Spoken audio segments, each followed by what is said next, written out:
Alors que le Premier ministre, Patrick Hachi, a révélé lors de sa dernière rencontre avec la presse que la première rame de métro soit fonctionnelle en 2025 par rapport à 2028 qui était principalement envisagée par les ingénieurs, que les populations impactées par le projet se font entendre. Selon ces derniers qui interpellent le chef du gouvernement, ils n'ont pas encore été dédommagés à ce jour. On souhaiterait que le Premier ministre se penche un peu sur notre cas, nous sommes encore dehors et on n'a pas encore été dédommagés. Pour qu'il s'imprègne de la situation, il faut qu'il accepte de nous recevoir, c'est nous qui vivons les problèmes et non les chefs de projet, confie porte-parole de l'association des impactés de Nguessankrô dans la commune d'Abobo, Adama Fofana. Même s'il reconnaît qu'il y a eu un début de paiement, il explique que jusqu'à ce jour, 90% des propriétaires qui ont vu leur maison démolie, n'ont pas encore perçu leur argent, et 70% des locataires et commerçants impactés n'ont également pas été indemnisés.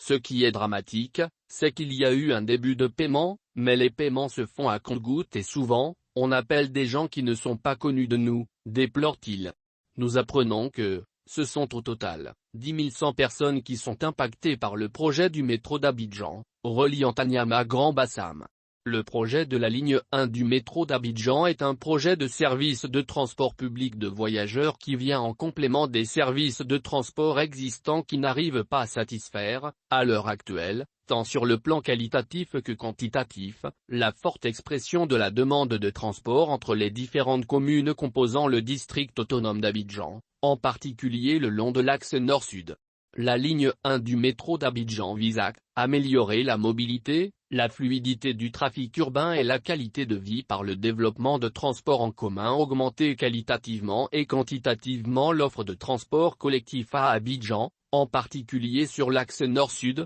d'Anyama à l'aéroport Félix Houphouët-Boigny, réduire les nuisances environnementales et sociales, pollution atmosphérique et nuisances sonores et les accidents des véhicules de transport. Le projet a une vocation multimodale. Les mouvements quotidiens des habitants d'Abidjan seront facilités par des correspondances entre le métro, les bus, les taxis, les voitures et tout autre mode doux, pédestre et cycliste. Le projet de la ligne 1 du métro d'Abidjan a fait l'objet d'une convention de concession entre l'État de Côte d'Ivoire et la Société des transports abidjanais sur rail, STAR.